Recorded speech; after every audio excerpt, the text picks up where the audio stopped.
Hey everyone, I'm Nina Zeta with Sidewalker Daily, and today I want to talk about some influencer marketing trends specifically for 2023. If you guys are new to the channel, we love talking about all things creator economy, influencer marketing, social media strategy, all that good stuff. And let me tell you, as someone who's been working on the brand side and the creator side and influencer marketing since around 2015, things have changed, okay? And just to put it into perspective, just to give you a little bit of like an insight as to where this industry is going. It is no longer a question if influencer marketing is a thing. It is now an integral part of brands' budgets, and it's not going anywhere. So to give you a little bit of data to start us off, in 2016, the influencer industry was valued about $1 billion.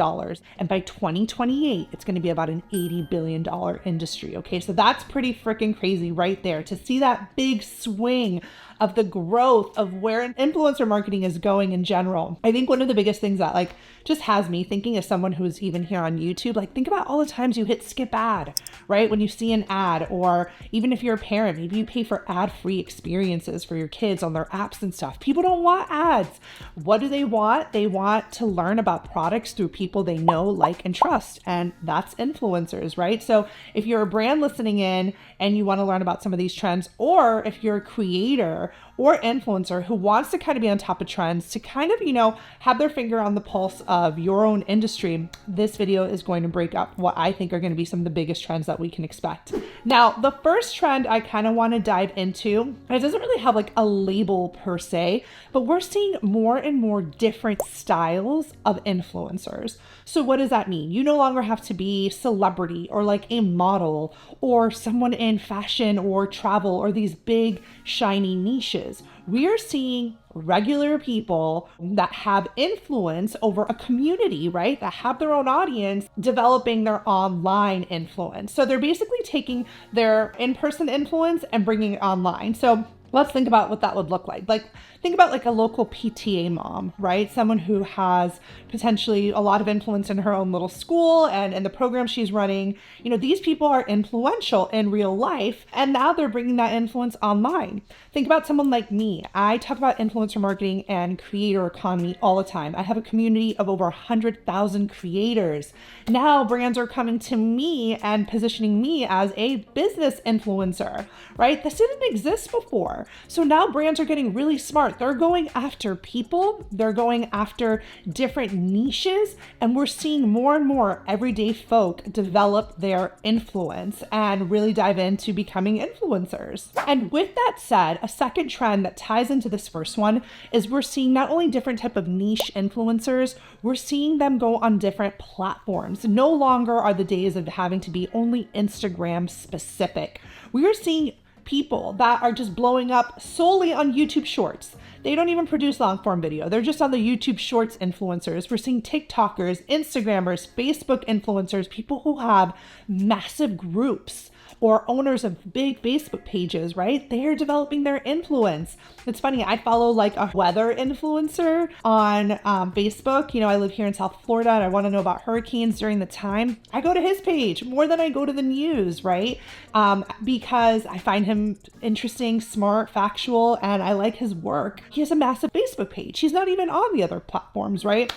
Even recently, I started to work with a lot of Twitch creators, people who are on Twitch or live streaming platforms, smaller platforms, maybe platforms you haven't even heard of yet.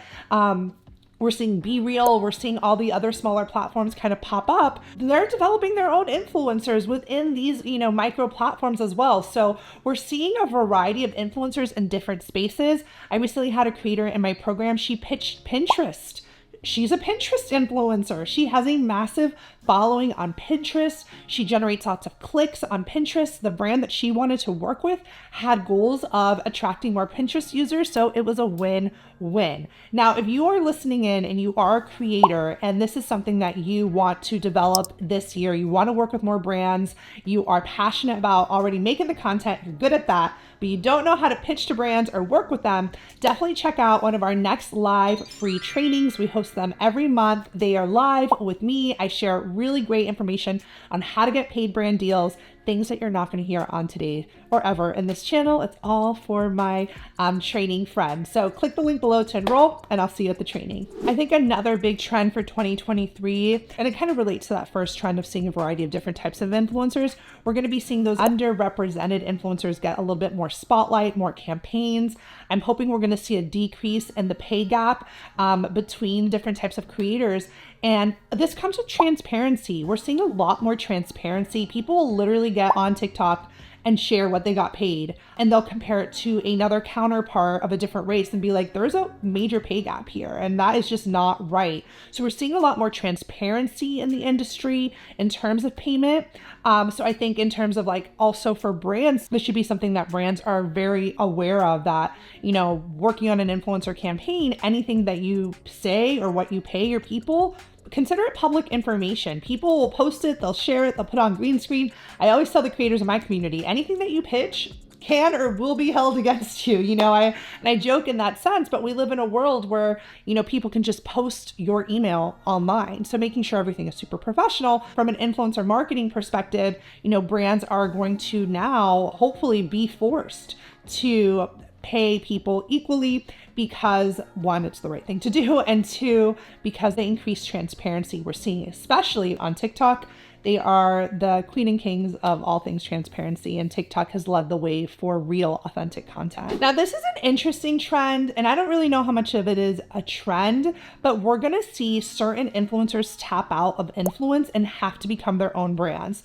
So I was talking to this creator the other day, and he literally gets like millions of views every video that he creates. And at one point, this is hard, right? Because he's narrowing down the pool of brands he can work with. If he is charging, I don't know, $20,000 a video because that's just what it's worth, not every brand can pay that, right? So he is going to be put in this position where he has to work with a select number of brands, less brands, right? Because he has such a big reach, and he'll probably have to transition to developing his own brand, his own product, because then you get to that level that you become the brand too. So in terms of influencer marketing, we're seeing creators hit this kind of wave when they do reach to a really high level. They're going to have to work with very specific brands in order to get paid what they're actually worth. Because when you think about it from an impression standpoint and just purely visibility, brands have to pay for that, right? The world of gifted collab, all of that, I think that's going to go away.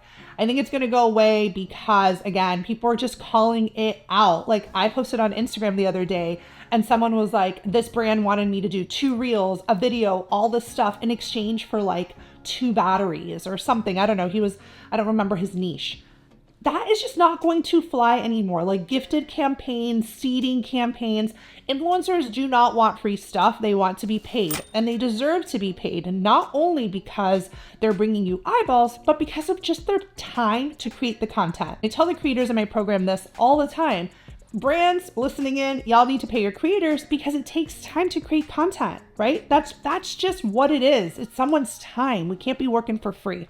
So I think we're going to see a big shift in payments and brands understanding that we are no longer in the gifted zone. Obviously, as a trend, big influencer marketing trend, brands are spending less on sponsored posts, you know, in the sense of like carousel posts or photos, and they're trying to get sponsored short form video, reels, TikToks, YouTube shorts. We're seeing a big increase where the money goes in this. People on the brand side, you know, they want to pay creators that can create video content. And in terms of like, again, big influencer marketing 101, not only are brands paying creators for this video, they want this video to be used on multiple platforms. The same way creators will create a TikTok and post it all over, you know, in shorts and reels, brands also want to be able to tap into, you know, that repurpose strategy. So we're seeing more of that as well. When it comes to influencer marketing trends, couldn't do a video without talking about whitelisting. I think brands that are really working with their influencers, they're going to work with less influencers and more develop quality relationships with people who they're able to see results with.